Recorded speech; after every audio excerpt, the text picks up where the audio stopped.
Hello, Love 52. How are you? It's Tuesday on week 20.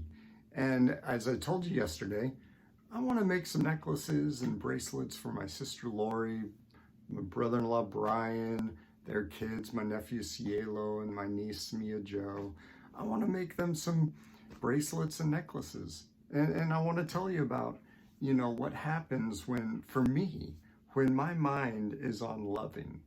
When I've made the choice to focus on loving, identifying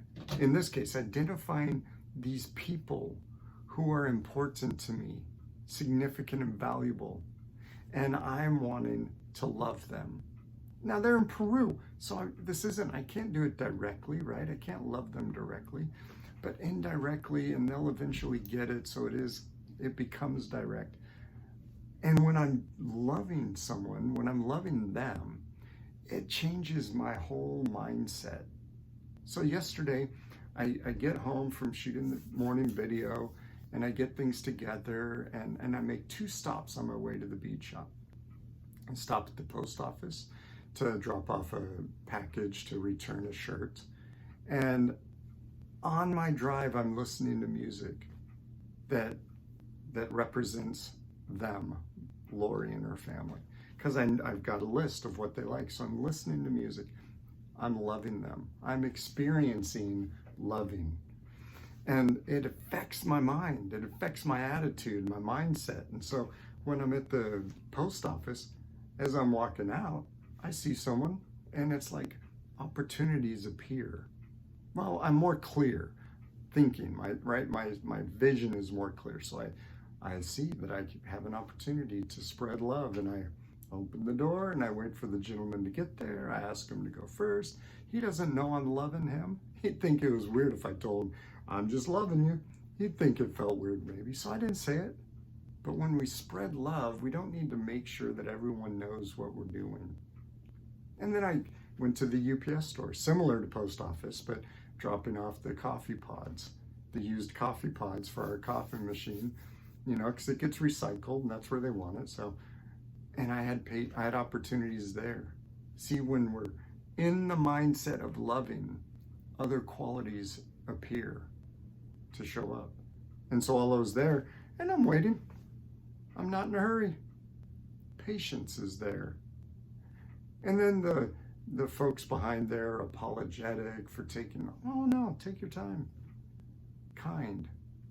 Patience appeared, and I knew what I was doing. I was giving ITEA to these folks. They didn't know it. And then I get to the bead shop, and I get the opportunity to look for the beads, and my sister and her family, they don't know what I'm doing. They're not watching me, but I'm thinking of them, and I'm thinking about how important they are to me, and I'm thinking about, what kind of textures, or what kind of color beads, and what kind of thread, and what kind of this, and I'm just enjoying the moment of loving, and they're not even there. They'll get these eventually. I said I'd show you what I make. Here's a necklace. This is for Mia Jo. See? That's going to be for Mia Jo. And I started one. Got to hold the bottom. Just got started. This one's going to be for Cielo, And loving. It affects our attitude. When I was at the bead shop, I got to demonstrate kindness and patience.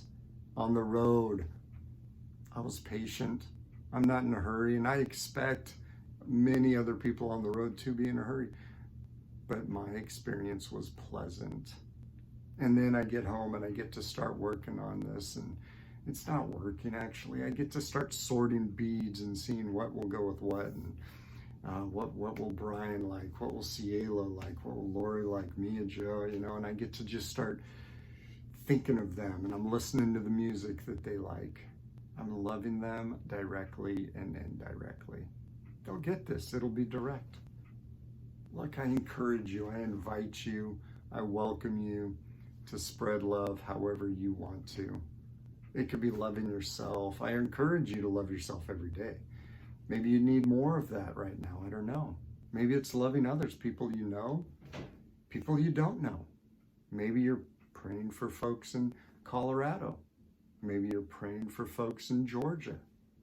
Maybe you're praying, maybe you're sending gifts. Maybe you're contributing to fundraising to help folks in either of those areas or other places.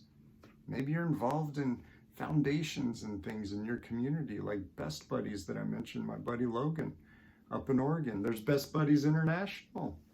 There's so many ways that we can be involved in spreading love.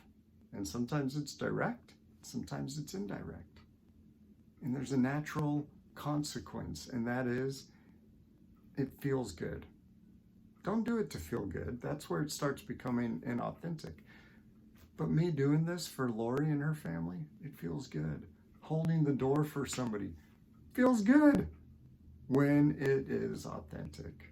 So whatever you're doing, however you're spreading ITEA, giving ITEA, only do it if it's authentic. So spread love, and we'll talk tomorrow. We'll see what necklaces get finished. All right, take care. Bye.